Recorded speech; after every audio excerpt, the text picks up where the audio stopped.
Hello, Susan. Hello. How are you?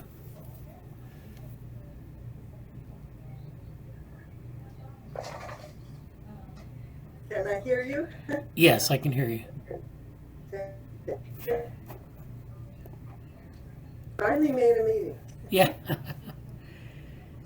Yeah, I don't know. I think there are a couple people wanting to present, but now they're not here, so I don't know what the situation is.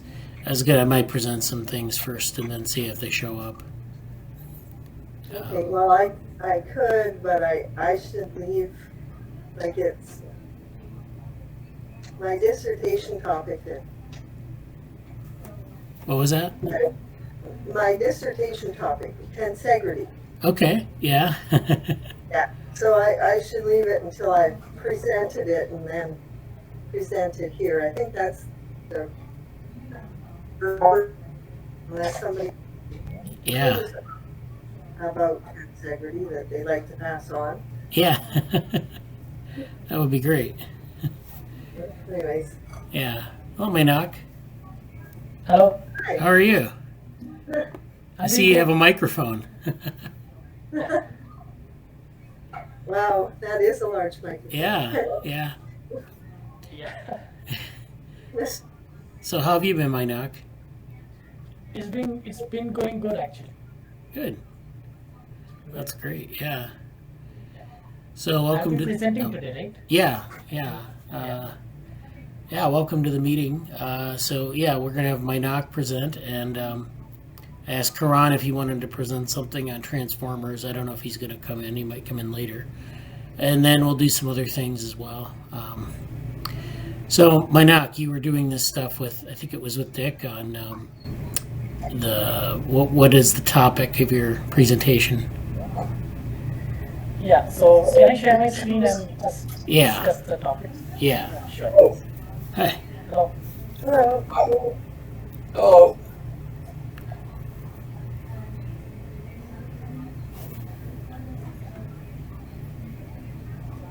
I'm going to turn my microphone off. There's a lot of Okay. things Can going on. I'm not sure where the option to share the screen is. I think they changed the UI in some way. It should be at the bottom, the third one from the left. Yeah. Yeah, all right. There we go.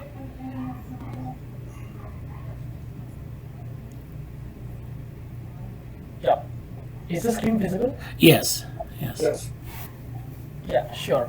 So the work that we are doing, it's basically surrounded around the quantification of shapes of the Archaea images. So, and it's being done using the computer vision algorithms. So I'll go ahead and let's see what it's about.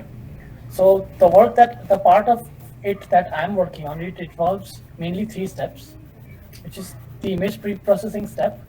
Then we are approximating the polygons from the extracted perimeters of the Archaea. And then we are also quantifying the shapes, and we are trying to extract more statistics from the shapes that we're getting. So moving on. Okay, so coming to the first step, which is the image pre-processing step, and we will be following the example of this input image. Can you see the cursor? The left? Yeah. Is the cursor visible? Yes. Yeah. So we would be considering the example of this image, and we would sort of be following through of what exactly we are trying to do. And so in this example, for the pre-processing section, we first had to invert the image pixel values, and then the scale that we have to the bottom right of the input data, we had to erase that, and then I also added a Gaussian blurring algorithm over on top of the raw image to get rid of the high frequency noise. And after, okay, so then we threshold the image. So right before we Next threshold question. the image, yeah. Mainak, Yeah. when you remove the bar, why don't you replace it with the average background? Yes, something along those lines could be done, but this black bar, after I remove the bar, that is actually eliminated after I threshold the image. So Oh, okay, okay, fine. yeah, yeah. So this is the image histogram that we can see to the left of the image right before we threshold it. And after we threshold the image, the pixel values are shifted. It's either 0 for the background black, or it's either 255 for the foreground. So there is no in-between values here, which gives us a nice clean image to work with in the upcoming steps. So moving on, in the next step, we extract the centroids of the archaea, and then we approximate the polygons from it, from the perimeter. Like we use the perimeter, and using the raw perimeter, we approximate the polygons from it. And for approximating the polygons, I'm using something called the Douglas-Poiker algorithm, which is heavily used in cartography, I think. And there's something called the epsilon value, which dictates the sensitivity of the algorithm. It dictates how close the approximated shape is close to the curved perimeter. So as we can see, if the epsilon value is a smaller value, it gives us if the epsilon is smaller, then the approximate polygon that we get, it's closer to the real line.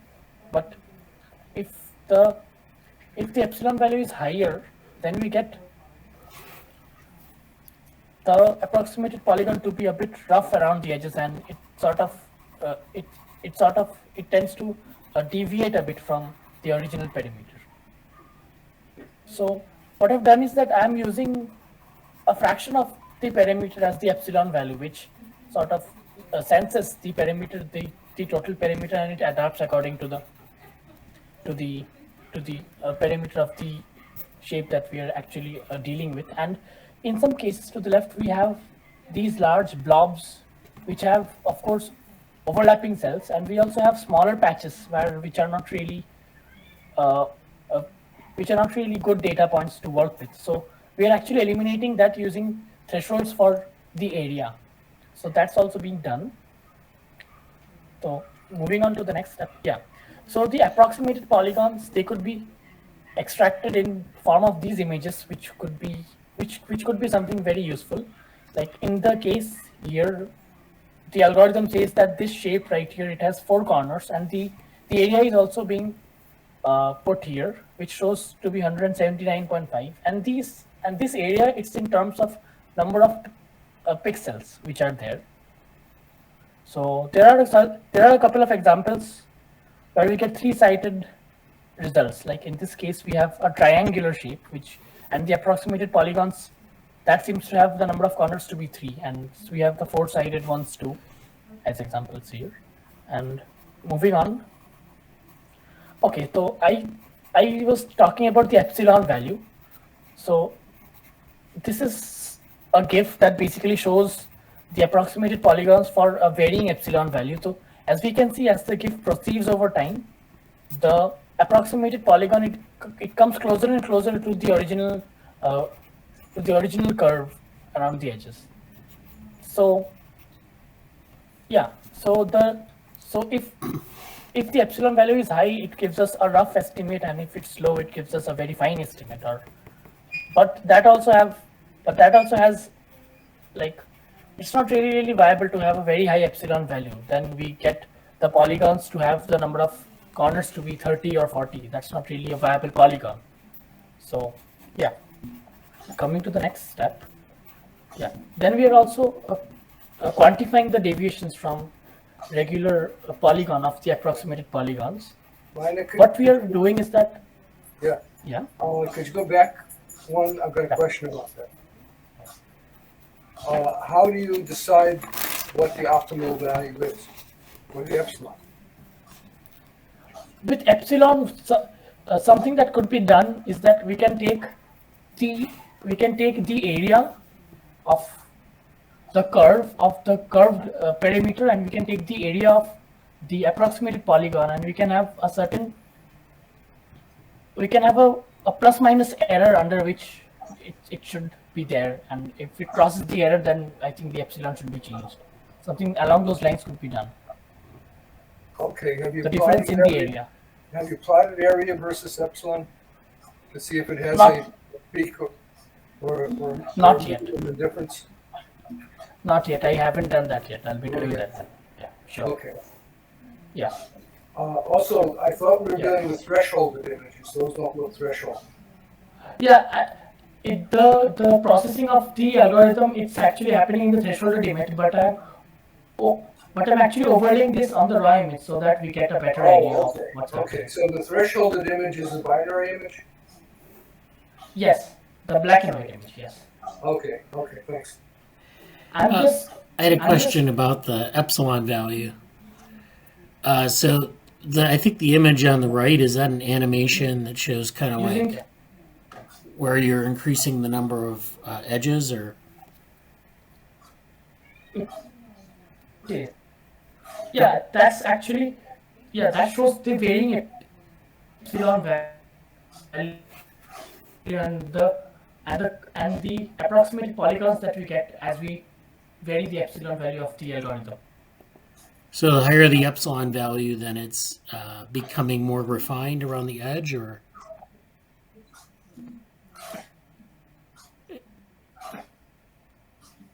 Hello?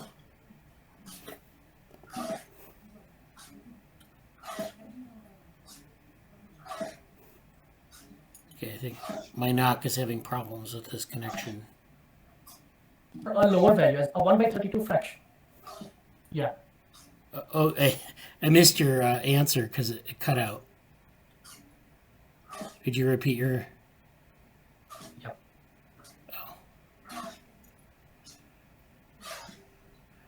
Okay. Yeah, I don't know. He's cutting out. I think his What the- connection's of the unstable. course Here. representation. Oh, are you okay?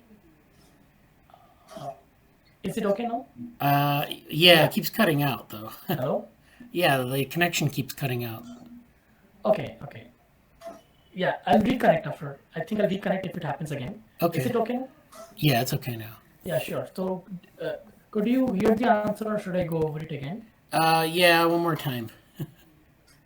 Yeah, sure. So, for a smaller epsilon value, we are getting a finer representation of the polygon, and for a large epsilon value, we get a coarse representation of the polygon. Okay, that's good. Is Yeah. that okay? Yeah. Yeah, sure. Moving on, we're also quantifying the deviations from the regular polygons. So coming to this example to the left, we have a 7-sided approximated polygon here, and the interior angles of this polygon is shown in this histogram. And for a 7-sided polygon, the angle should be the angle that we should be getting in case of an ideal polygon would be the red line here. But clearly there is some deviation that we're getting in this approximated polygon, and the same goes with this example to the right. So that is something that we are doing, and as Dick had told, like there are some cells which contain holes in them, as we can see in this example. It's not really visible, but once we plot it in 3D, we can have like a depression where the hole could be. So that sort of allows us to look into it from a different angle and sort of just see where the hole is. That's something that we've been doing. So exploring the other parameters, what we're doing is that in the entire image there are multiple shapes, right? So from those shapes we are having the Let me yeah, did somebody interject say one thing. These polygons are actually double polygons because it's an intact cell, but they're extremely thin, and they can be so thin as to give the appearance of a hole where the top and bottom membranes almost touch each other. Yeah, right. Okay, so coming to the next point, we are also plotting the contour areas as a distribution curve, and the y-axis is the frequency of the contour area which occurs in the entire image. So as we can see, like there are certain areas which are in a way preferred, like they occur more, and there are certain areas which occur less, and it seems to be the case that the average area seems to be slightly more than 600 pixels. So that's something that we are doing. And apart from that, from the estimated, from the approximated polygons, we are also plotting the internal angles that they have. And the red line here, it signifies the average internal angle of the data that we have. And this green line, it signifies the ideal internal angle. The ideal internal angle that we should be having in case every one of these polygons were basically ideal, but that's not the case. So we clearly have a deviation here. And apart from that, the parameters that we had extracted in the second step, we are also plotting out the curvatures of the parameter. So this heat map, it basically maps the pixel values of the parameter according to how curvature or of how the curvature is varying. If it's a sharp end, then we're getting something like a red part there, and if it's not really sharp and if it's smooth, then we're getting like a color closer to the background. Okay, can I make a suggestion here? If you look at the contour areas, okay, then if we did that for bacteria and for eukaryotic cells, it might be sharper. What this suggests is that the control of cell division in Archaea is poor, and that you end up with, when a cell division occurs, that you end up with two cells of different sizes. Different sizes, yeah. Yeah, whereas if we Basically, also did, out, we did the same thing for bacteria or say mammalian cells or something like that, it might be a sharper distribution that would be worth just getting at least one distribution for comparison. Yeah, sure. I'll look into it. That seems interesting because because the curve that we are getting here, it's sort of very spread out. Yes, It's not sharp at all. Yeah, so it does suggest very poor control of cell division. Yeah, that seems to be the case. Yeah.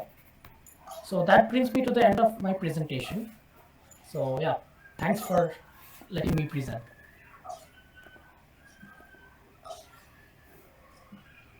Okay, that's great, Mainak. Thank you. So yeah, I like I guess I had a question about the curvature heat map. So I didn't really understand what was going on there. Could you explain it a little bit more? I mean, what are those circles? Yeah, sure. Yeah, the circles are basically the parameters that we had extracted of the Archaea themselves. So I'll go back to the raw image once. Yeah. Okay. The circles are basically the parameters that we're getting here.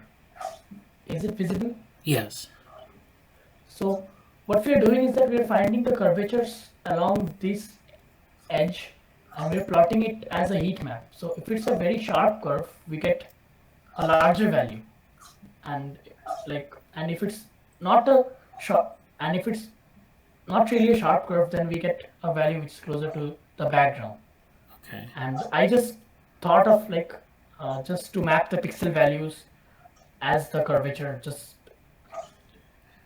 to get a more visual representation of what we're getting. Yeah, I see. So the scale is like the coordinates in the image, and yeah, then that's the actually color, zoomed in heavily. Yeah, this is zoomed in heavily.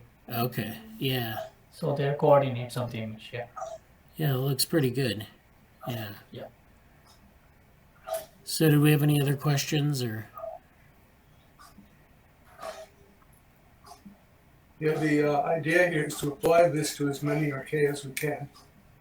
And it looks like in the polygonal Archaea we'll have at least 20 or 30 that are polygonal. Okay, others tend to be rounded shapes. Okay, so we'll do a few of them for comparison. Yeah. Yeah. This is a general question about Archaea. What determines the shape? Are they just kind of, is that like natural diversity, or is it like some functional thing? Or I have a paper in press on a theory of what determines the shape. It turns out if you assume that a spherical cell pancakes, in other words, flattens, okay, then if you assign a different energy to the flat surface, to an edge and a corner, so 3 different energies, and you go through those energies, you can explain the polygonal shapes.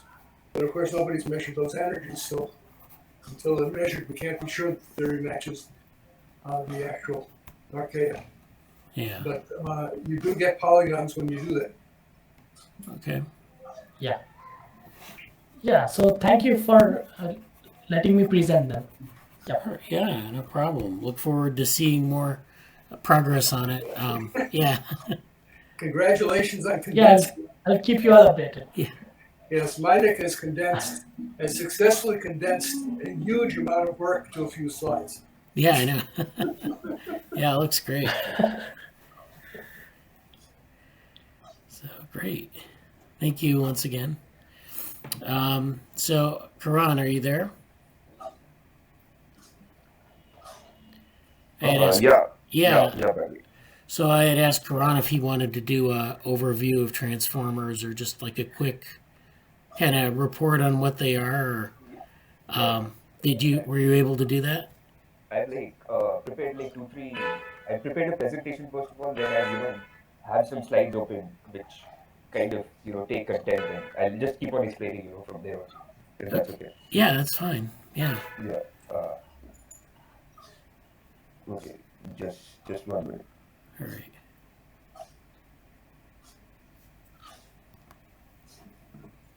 So Dick emailed me and he asked me about like transformers and he wanted to know more about it, and I asked Karan if he could provide a quick overview of them. So this is an area, it's a up and coming machine learning model. So it's one of these things that in the last couple of years has emerged, and it's sort of a contender. It's I guess it uses deep learning, and it's just a different way of doing it, but it's there's a lot of hype surrounding it, and they use it for different things like image processing and other types of data analysis. So I actually attended a talk last week on like comparing attention transformers, which are where they select different parts of a data set, like image information, text information, and so forth, and put it together, the attention being like the spotlight on different things, and then comparing that with actual like biological attention in the brain. So it's kind of an interesting session. They had a lot of experts from IBM and other institutions kind of compare notes. I always like those kind of talks where they compare notes. So, okay, you can see your screen. Is the screen visible? Yes. Yeah. Okay. So coming to transformers, they're like I'll start with RNNs, recurrent neural networks, because they're kind of based on the original idea that is like seeded in the RNN architecture. So when it comes to a transformer, this is what the structure looks like.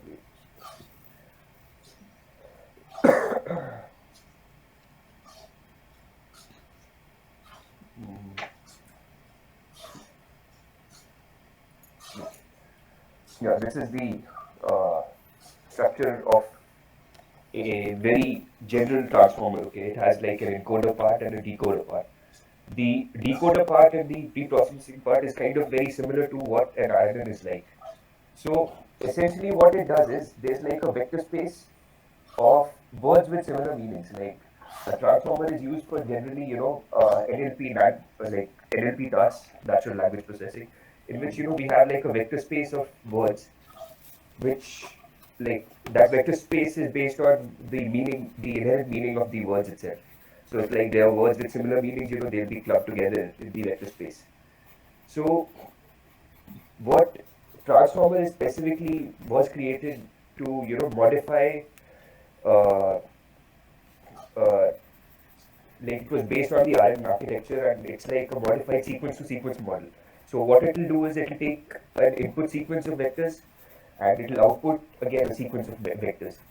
Compared to like let's say image vision, computer vision or image recognition tasks, there also like we have where we usually use a big array or like a matrix or another any sort of sequence, and we usually get like a predictive analysis of that thing, and we determine whether that thing like whether there's an object in that thing. So that will be like that will be more of a sequence to, let's say, a linear model. Like if you want a linear answer as to whether that object exists in that thing, or whether we want like a very specific answer from that particular input sequence.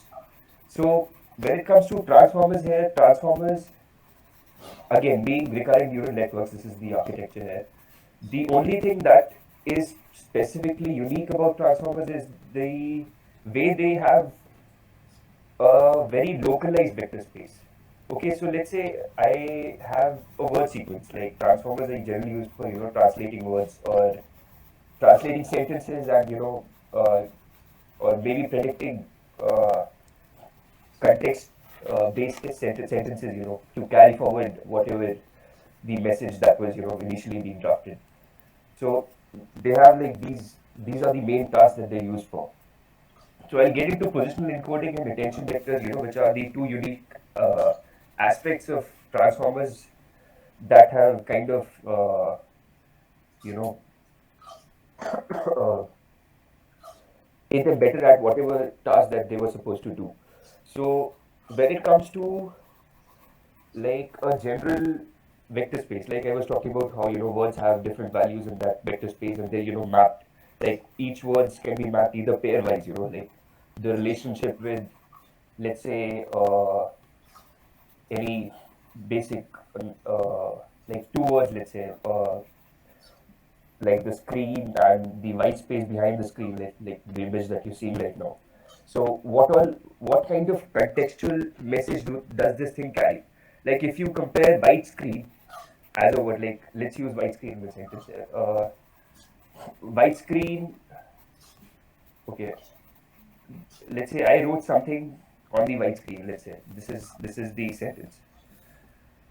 So here there are like 4-5 words here. White screen is there, so we kind of get the context, the global contextual meaning from the global embedding space, which is the vector space where we've mapped relationship between different words, and how far they are, because computers don't actually understand the meaning of words, so that embedding space is specifically there for that function, so that we can at least map out the relationship between those particular words.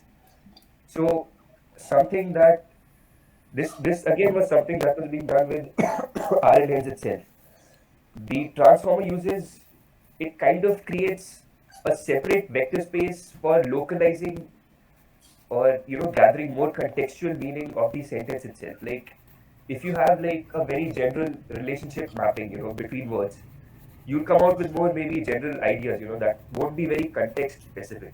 Like if I have a general mapping, like let's say if somebody gave me a dictionary and told me the words are related in this particular manner, so the accuracy of me being able to understand a sequence that was given to me by somebody right now, that is not actually based on the dictionary. Like if somebody told me that I saw a dog walking on the street, so that context already he's given me some contextual information, so I'll have to to either base my predictive sentences, I'll have to use that contextual information to either draw more inputs, because if you keep on adding more sentences, you kind of come to realize that just using a global vector space won't be enough for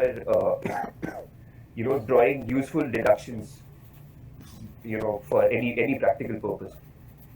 So when it comes to a transformer, it kind of does this in a very, very good manner, because there are like two things that are unique in this, that is positional encoding and attention vectors. Now I could go into like the practical, how to practically implement it using the TensorFlow library and Python here. Like they've given a very good description and how to get straight away down and done with the model. But conceptually speaking, the differences arise with like these two areas. One is positional encoding, and the attention. This is multi-headed attention here. It's again like they've kind of explained it properly here. Otherwise, yeah. So these two specific, you know, there's like a function here which uses QKV, Q stands for the query vector, K is the value vector, which processes on its own, and V is the value that it actually outputs there, and then they go through a softmax function there. So when it comes to practically implementing something to give a lot of give at least a higher priority to that localized vector space rather than the globalized vector space. So let's say a dog is walking on the street, so you're trying to otherwise conceptually this is essentially what it means. Otherwise, if you get into what it's actually doing, it's like it's generating an array of values. Like dog will have some particular value in that vector space, walking will have some particular value in that vector space, and street will have some particular value in that vector space. And so it's like an array of values that range from depending on how we trained or what the embedding space is like. So it will have a range of values in that particular array itself. And that range of values will go through these functions. One of them is positional encoding, which it will again not only draw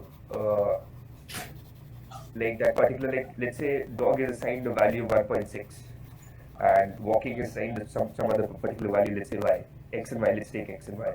So those particular values are again within that array, they go through positional encoding and this attention mechanism vector thing. So it kind of draws talking about just numbers itself. It's again it gives a higher priority to relating that number within another word in that sentence itself, and it will start plotting the relationship between these two in that localized vector space, and it will modify these key points within that vector space over the iterations that it goes through. Like the encoder part is here and the decoder part is here, right? So the decoder is trying to it will try that same thing with the modified vector space, whereas the encoder part will try to change the vector space given on whatever contextual relationships it has found out. Like maybe this word is a bit more closer, so maybe in meaning to that particular word. So maybe we should modify our translation algorithm slightly more. So it kind of it changes the relationships between those particular key points in that vector space. This is what this whole process is about, and it repeats iteration after iteration. So we get that somewhat not exactly perfectly close, but something that is very accurate to the actual model for of where things lie in the contextual vector space. So like I was talking a lot about the attention mechanism here. So attention mechanism is basically how do you define, like I was talking about the global vector space and the local vector space. Local vector space containing the key points that were derived right now from that particular sentence itself, whereas the global attention vector space would probably be a pre-trained model that has been trained over, let's say, a lot of data. Maybe it has gone through all sorts of blogs that are there on the internet, to all sorts of if you're specifically training it for some particular thing, like let's say I just want to train it on research papers, the kind of language that is used in research papers. So I'll probably train it on that kind of data, and it'll generate a global sort of key point vector space where each word's relation to another word is kind of mapped. It's a lot of data. So that would be like the global attention vector space that I would be using for a model like this. Whereas the local attention vector space would be something that I'm kind of changing after every particular iteration to find out if they can be like a better relationship that can be mapped based on the contextual information that I already have. So when it comes to transformers, one of the reasons why they're considered like they have a different word and they're considered better is because they do everything like parallelly.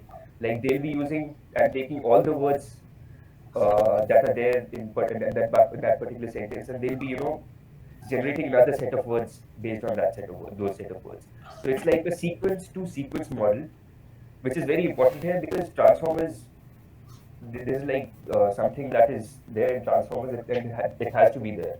So it's kind of like, if you think about it, like if you want to, let's say, use a transformer for a different task, like there are also vision transformers out there. Another interesting thing that I wanted to cover here was like something like more, related to computational biology. Like I was talking about AlphaFold before. So these things, because if you're, generating all these kind of relationships between things, you can eventually get better at, predicting certain things, or like in this case, the model of a protein structure, or based on different sorts of information, how they kind of relate to each other. So from what, even though AlphaFold is still, they've kept their software and all like proprietary, you won't find a lot of code involved with the, but their model is also kind of based on a lot of details that were, like their model is definitely based on transformers, because it's again sequence to sequence generation, and they're using a lot of, like in their two modes here, even their, like they have a blog that they, maintain. So in that, they were kind of like, they really iterated upon the fact that the amount of things that they have to do, because this is a very complex task. It's like if you see a protein sequence that is there, maybe with consisting of different amino acid names that is given to you. So how do you, it's like having a very basic sequence and generating a 3D computational 3D model with that. That is more computationally complex. So if you see, compare different neural networks like that are suited for different tasks, maybe. So for that particular purpose, you'll find that something that uses sequence to sequence modeling uses a lot more contextual based information that cannot just be generalized. Like something like one of the key areas in which, current AI lacks a lot is this general intelligence thing that, humans have this tendency to have. Like if we see some very basic error, that has been committed by an AI, we just, understand, but we won't understand what went wrong with the model, that caused the error itself. So usually we'll either find that it's using, like, these general relations are not enough to, actually come out with a proper relationship of the things, and we need more like contextual information, or some hidden variables exist, that we've not yet quantified to get the actual result that we are expecting. So AlphaFold has kind of, they started off with a basic transform model, and they, like, if I'm not wrong, they used Amber. There's like a big database sequence of, protein sequences and how they fold. So it was, I think, written or coded in Fortran C, like, by some professors in some this institute that was there. I was reading this on some blog. I don't remember. I left find it. But the basic essence of it was that to compute these things, they had to use a lot more things on top of that transformer model, which was, which made the thing very complex, even though it was getting like about 90% accuracy on most of the tests that they were giving it to, for like they have, like, for predicting these structures in which ways in which proteins fold, they have these competitions, gas competitions, in which they have to predict, what this structure will fold and, finally be like. So they had performed quite well, in that. That's why they got so uh, like, it received a lot of attention there. Some papers kind of similar to this that I found, that kind of at least use some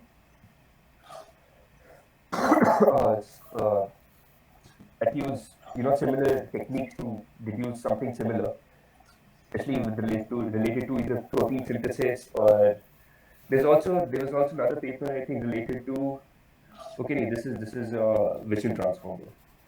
Yeah, this paper is there and this paper is there, I think. they've not yet gone practically, like they've not given any code or anything, but they kind of give a brief overview about the things that they've considered while doing something similar, like because uh, when it comes to like there like molecular physics dynamics that are going on, so you'll have to use inputs from a physics model, physics-based molecular model, that has that can predict the way that shape will fold, because it has like 2-3 ways of going about it. Like, there are a lot of ways. So they were mentioning about they're using a lot of contextual data, like here, like they were using amino acid residues, if I'm not wrong. Yes, actually, I don't know if it's visible. It's moving. So, like one of the techniques that they were using there was again. Like there are a lot of ways you can club amino acids, and then the structure that they form is there are like 2-3 of things that you'll have to club on top of that to actually predict how this will work out. So they're like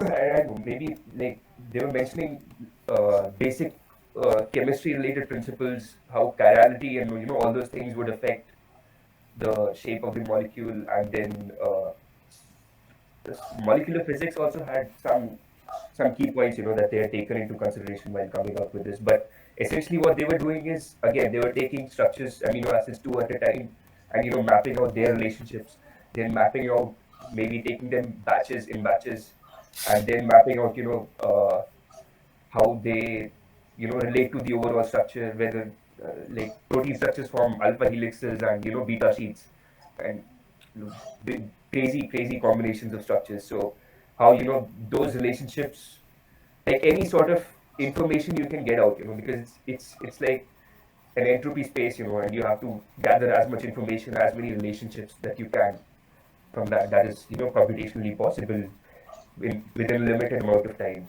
So this is how you deal with any problem of this sort. So I think it has a lot of potential for computational biology and things that have not yet been covered. But the thing is,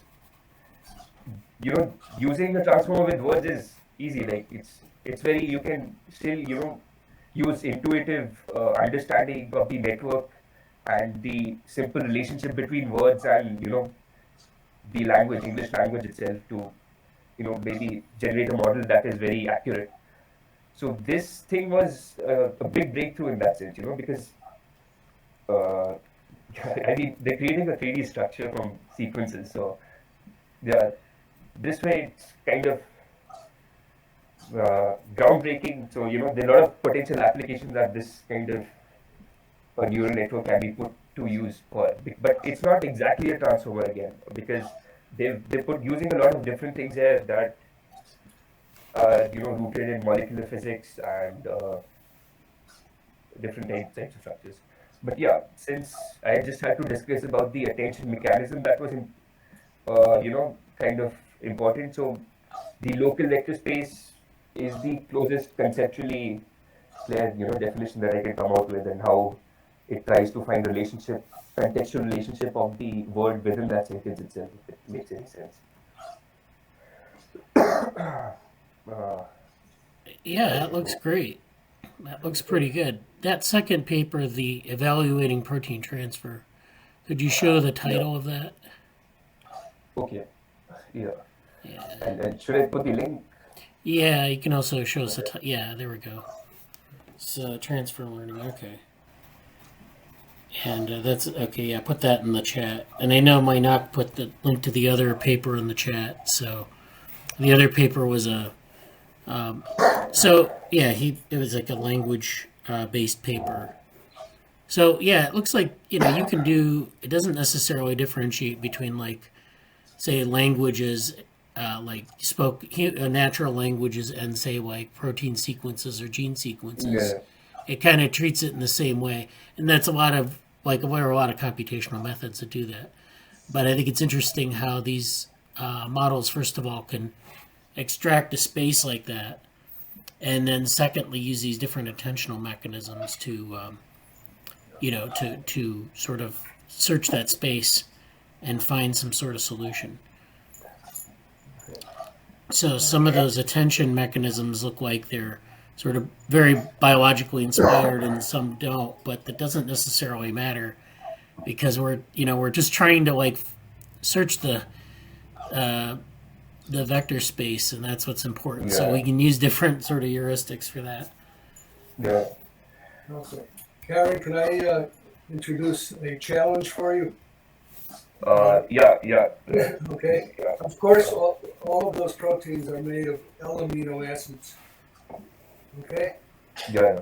Like adenine, glycine, yeah, all those amino acids are there. Each Okay. sequence. I'm working on the origin of proteins before there was life. At which point Okay. there was a mixture of L and D amino acids. Okay. Yeah. There's this interesting problem, in which how we Okay. decide. The Yeah. question is, I need an estimator for if something approximates is made of L and D amino acids and approximates an alpha chain, can I predict Okay. its hydrophobicity? Okay. Okay? So the question in a sense starts with, can you use these methods with mixed L and D amino acids to predict three-dimensional structure and perhaps estimate hydrophobicity from that? Okay. Yeah. You see, obviously, if all of the amino acids were D, all you'd have to do is take the mirror image. Yeah. Okay? Yeah. But if a peptide is a mixture of L and D, can you predict its structure?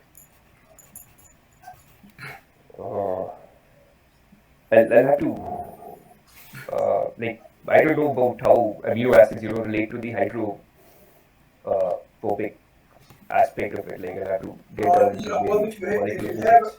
if you have a full, if you have an alpha chain, which is Okay. around, I don't know, 20 amino acids, Okay. it will be hydrophobic. But if you mix others in, it will be of reduced hydrophobicity. Okay. Okay, like if you put a Okay, glycine okay. in, which is achiral, or if you put a D in place of an L, it Okay. will break, presumably it will break the alpha chain. Yeah. Okay, but how important is that in terms of overall hydrophobicity? I'm thinking in particular about membrane peptides, which are around 20 amino acids. At least the segment of the membrane protein is typically about 20 that are actually embedded inside the membrane. Okay? So Yeah. Okay. that's why I'm asking, can you extend it to this totally unknown area? I don't think I'll have to look into the exact relationship between hydrophobicity and the. I think this is more rooted in molecular physics, if I'm not wrong. But I'll have to go through it. Give you a proper answer. Oh, okay. If you Yeah. can think about it, it'd be great. Yeah. Yeah, that sounds Okay. great. I'm having to estimate the hydrophobicity of short peptides that have mixed L and D amino acids. Okay. Okay. Yeah. Short chain. Well, thank you again, Karan, for that presentation, and Susan said thank you to both of you for your presentations today.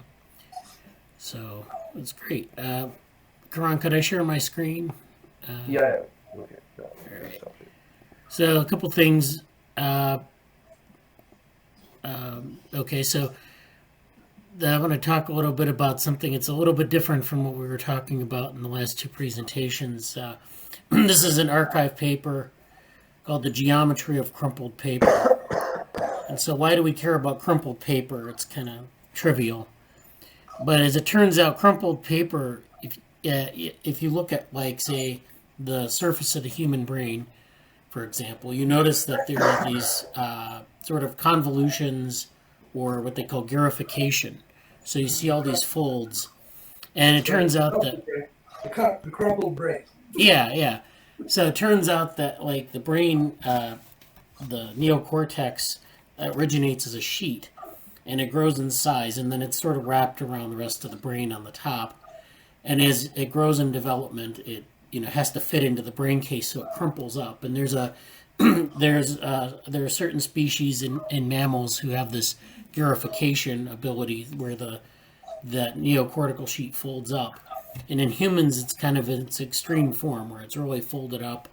And so you get tissue that is sort of, the surface is very convoluted and it's crumpled. And you actually see this in other biological materials or organs as well, where you have folds and crumples and things like that. Bradley, may I mention an exception? Yeah. There has been at least one case of a person who had hydrocephalus, where the size of the skull enlarges. Yeah. And the brain basically is not crumpled, it's flat against the skull. And yet the person had normal intelligence. Huh. Yeah. I don't think I have a paper on that. It takes some hunting to find it. Okay, yeah. But the question is then, can we look at this crumpling and measure it and understand it a little bit better? And of course, this relates to fractal dimensions. If you're familiar with fractals, you know that fractals are just kind of structure at finer and finer scales. So you can look at something at a very broad scale and you notice that it has a certain shape.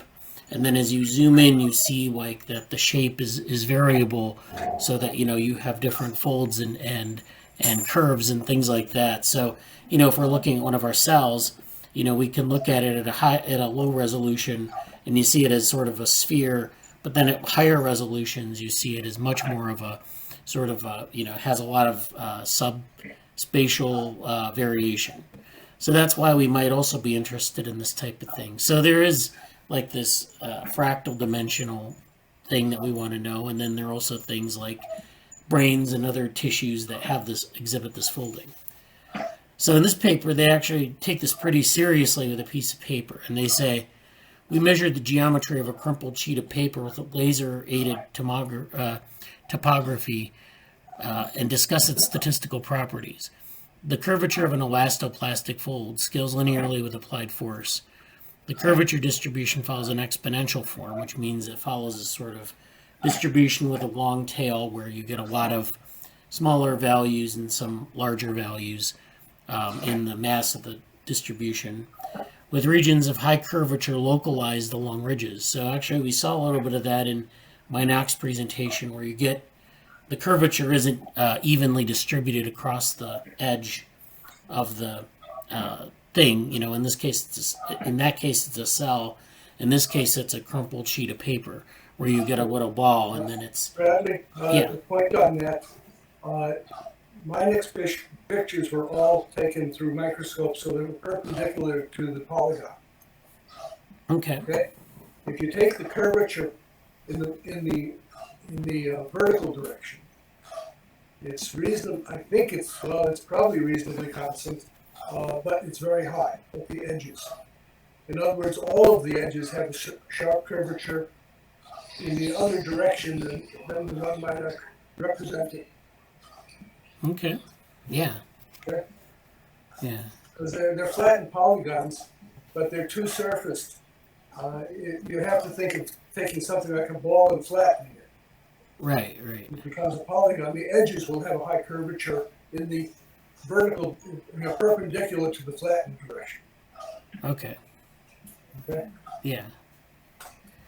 So. In fact, in one paper on this, I show crumpled, something like a crumpled paper. Yeah. Because the remarkable thing about crumpled paper is that the edges are straight. Right.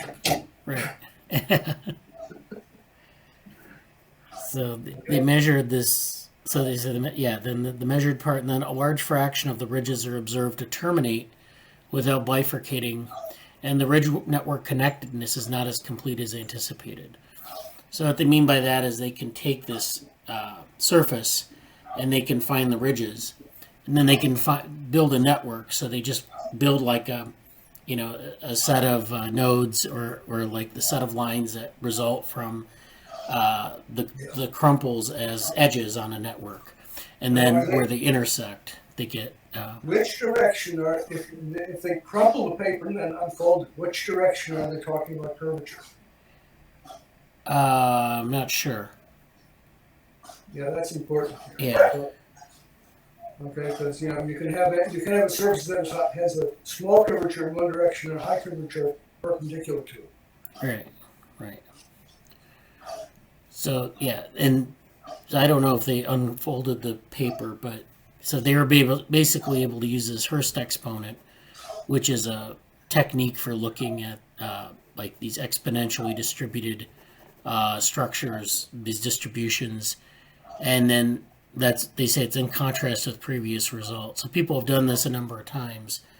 So much of the theory of crumpled membranes and shells. So they actually look at, we talked about seashells last week.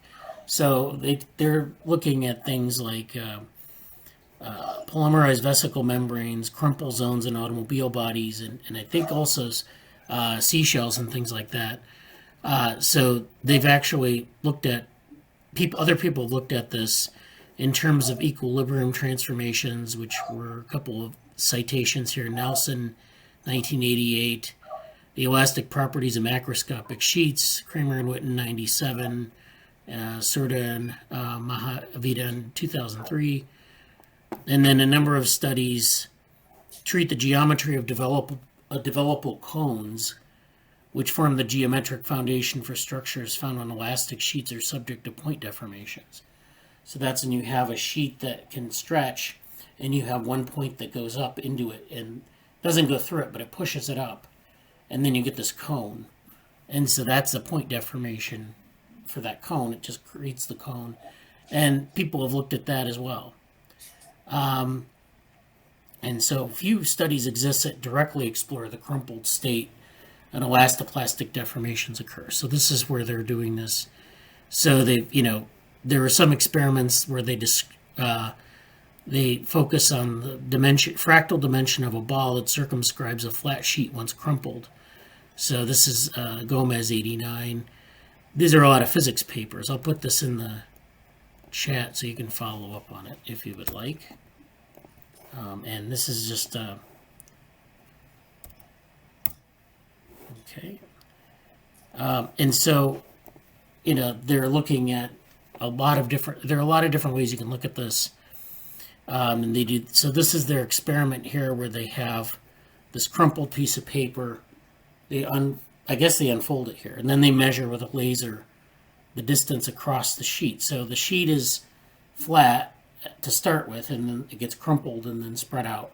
And then you get these ridges, and the paper isn't the same size when you crumple it and then spread it back out. It shrinks a bit if you measure across the sheet, but that area, or that distance that it's shrunken by, is embodied in these folds. And so this is what they're trying to measure out. And of course, if you measure it at different scales, you get a little bit different measurement because the ridges are fractal, as you can see here. And so then they take a camera image of this measurement, and they can approximate these distances across the crumpled sheet. So they're measuring this surface as it undulates once it's been crumpled.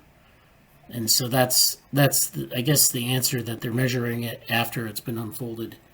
Yeah, and I don't know if they addressed the curvature issue you were talking about, Dick, but anyways. Every point on the paper obviously has a couple of curvatures. Yeah. It looks like they've done this a couple different ways. So we observe that, as expected, the curvature of the fold increases with an increasingly applied force. There is always plastic deformation present. The data is linear over 2 orders of magnitude in applied force. So here are some of their force measurements.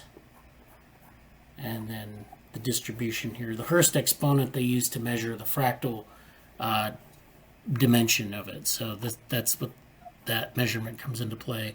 And it relates to the distribution of here.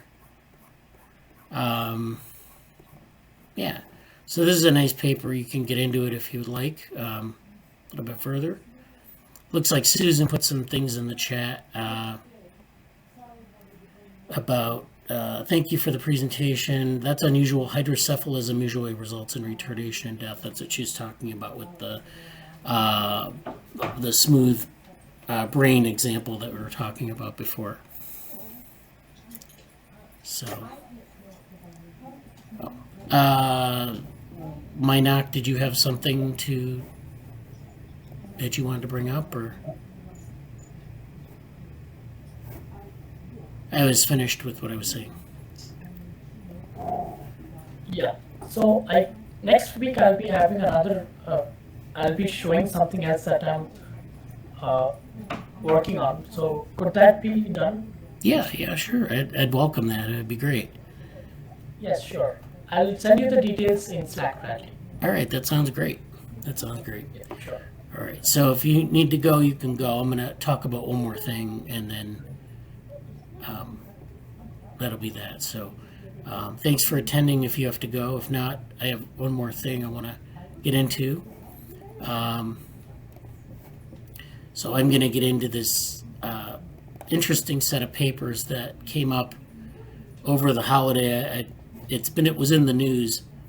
And so this is about where they found in the fossil record, they found a nice dinosaur embryo.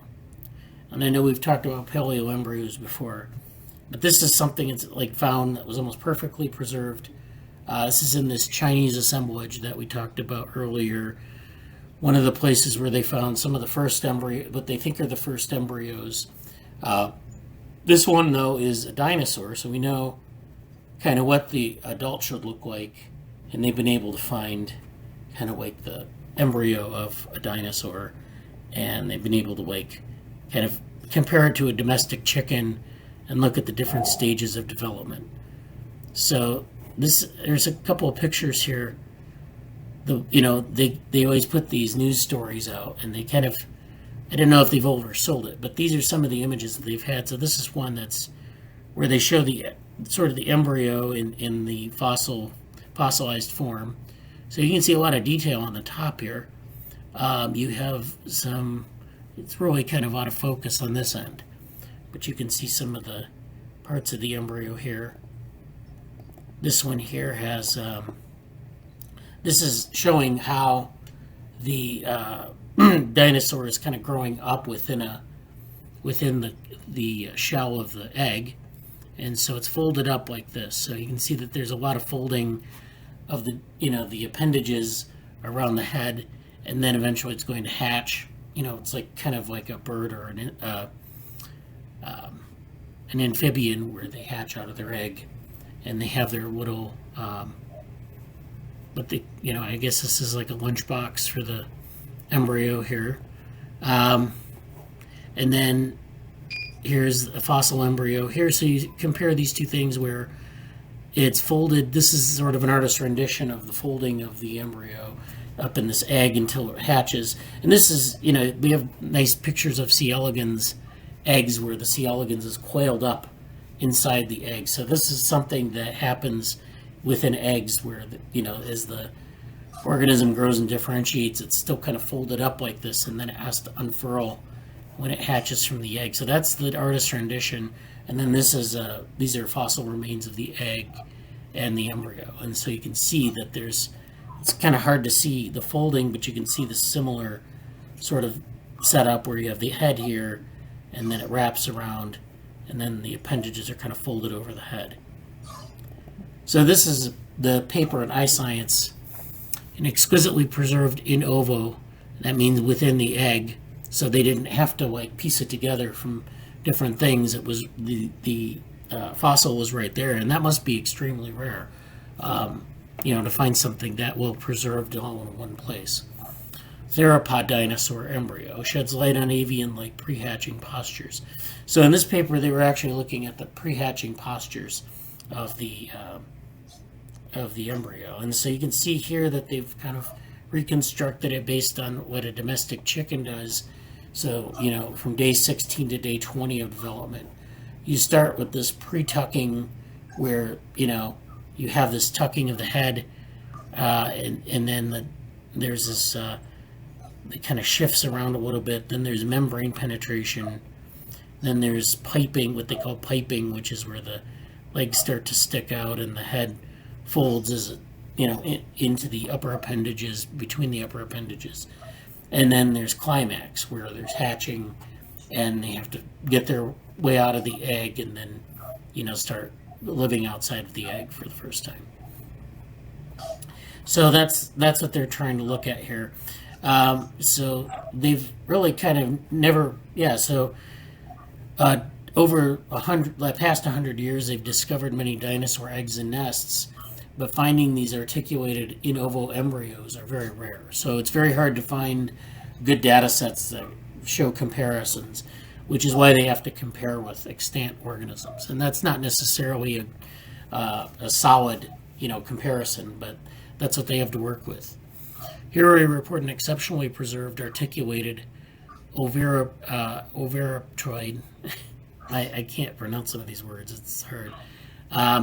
Oviraptorid embryo inside in a longitudinal egg from the late Cretaceous Eku Formation in southern China. The head lies ventral to the body, with the feet on either side and the back curled up along the blunt pole of the egg, in a posture previously unrecognized in a non-avian dinosaur. So this is something that, this is a new posture. They haven't seen this type of posture before, and they want to sort of figure out, they want to figure out maybe the biomechanics of it, or how, this is possible in the course of development. They say it's reminiscent of a late-stage modern bird embryo. So, again, there's the comparison. Comparison to other late-stage oviraptorid embryos suggests that pre-hatch oviraptorids develop avian-like postures late in incubation, which is modern birds are related to coordinated embryonic movements associated with tucking. So now we're making this parallel with modern birds, that they have these first coordinated embryonic movements. They have a nervous system in that phase of development, so they're able to start moving around, and they're, this tucking behavior is controlled by the central nervous system. It's critical for hatching success, but it's something that's generated from the central nervous system. Now, in C. elegans, a lot of the pre-hatch movements are triggered by muscle twitching. So it's not controlled necessarily by the central nervous system. It's just controlled by the muscle that's sort of forming in place. It starts twitching, and you see these movements around. These are coordinated by the central nervous system. They're probably sort of automatic movements that occur, but this is something that's necessary for hatching success. So they have to get in position to hatch, and then if they don't get in that position, they don't hatch properly, and that's a problem. I don't really know much about that, though. We propose that such pre-hatching behaviors, previously considered unique to birds, may have originated among non-avian theropods, which could be further investigated with additional discoveries of embryo fossils. So they kind of go through this, a lot of this information about, these pre-hatch movements and some of the postures that are characterized. So yeah, this is a nice paper. It just kind of goes through a lot of this. They go through the fossil that they found. So they have, they were able to identify a lot of the anatomy here, which then allowed them to reconstruct the sort of the pose of the embryo, and then they wanted to, compare it to modern birds to see what, hypothesize about what those behaviors are, how they're maybe generated, or what they're trying to do in that case. So yeah, they go through, it's a lot of anatomy. They have a lot of pictures of different parts of the embryo anatomy here. This is a pretty late version, this is a pretty late stage in development. Here you have their mapping from the fossil embryo down to these skeletons that they're trying to reconstruct. So you can see that they're reconstructing that image that I showed you before, where they had it all sort of an artist rendition. This is what the data looks like. You just have these different parts, parts of the skeleton sort of in these different positions, and they're trying to piece together what's happening. So this is paleontology at its best here, where they're trying to piece together things from remains, and you have to make inferences about it. Then they did a phylogenetic analysis to find out where this organism fits in phylogeny so that they could make some more informed comparisons to extant organisms. And then this posture here, they just make some brief comments about that. They make some comparisons to some of the other remains that they found. So they found some other Uroptorid eggs in China and a couple other places, and they've talked about some of the things that they found. So they've compared with other fossils and some of the things that they found, fossil embryos and some of the other things they found there, and kind of make comparisons and say, you know, this is what's going on. So it's not just this set of data; it's other findings as well. And then they get into pre-hatching behaviors. And then the limitations of the study. So they actually, they talk about different types of imaging techniques that they've used. So more in-depth comparative study on the embryonic posture of non-avian dinosaurs and extant archosaurs are hindered by the scarcity of available images and scans. Attempts at imaging one such sample have been made using computed tomography and micro-CT. But because of the high density minerals and lack of contrast between bone and matrix, it doesn't provide useful anatomical data. So that's one of the problems, is you have them in this mineral matrix, and it's hard to get them differentiate between what is preserved bone and what's that, you know, sediment that's sitting in there. So it's from a imaging perspective, it's hard to do. So and that's largely because in a lot of cases you have iron-rich sediments or other types of things that interfere with the imaging modality. So, yeah. Bradly, a couple of comments there. Yeah. On the imaging, they obviously didn't use what are called K-edges. K-edge is if you have a particular element, it absorbs X-rays differently above and below a particular wavelength. And then you can subtract those two pictures and get tremendously increased contrast. And since the bones presumably have calcium and you're an iron, it might be possible. Okay. Yeah. Okay, second comment is amusing. About 100 years ago, when the first dinosaur eggs were discovered, the people who paid for the expeditions to find them were rewarded by being given an egg. Okay. Yeah. It took a lot of money to go to Mongolia in those days. Right. Yeah. Wow. Yeah. That's. I guess that's pretty interesting. Okay. Yeah. So. Another thing is, we could call this active self-folding. Yeah. Okay.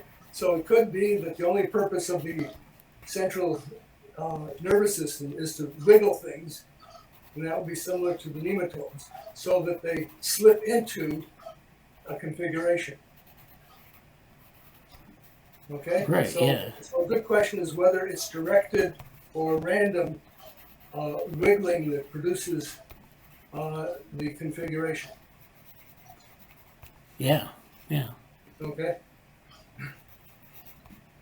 So if you want to model chicken eggs, go ahead. Yeah. Yeah, you just need to image chicken eggs as they're developing and seeing if their movement is random. Yeah, is it random? And is randomness enough to generate that configuration, or is it directed? Yeah, you can Okay, look at and it. you can start to answer that question, but it requires knowing the mechanics and simulating the two conditions, directed or random motion in 3 dimensions. Yeah. I think I'll leave that one to somebody else. Okay. I have to do tensegrity. I don't know if you know that. I'm not into it. I just raised the question. Tensegrity and COMSOL, yeah. Okay. So it's going to get interesting. Yeah. There's Karan. Yeah. Hi. Hello, Karan. Hadn't seen you before. Yeah. I'm on a treadmill desk, which is why I keep going up and down. Yeah. Okay. Okay. Well, that's I good. have an overactive camera, Oh, so I'm always washed up. But anyways, Yeah. Well, I think that's it for today. So thanks everyone for attending and presenting.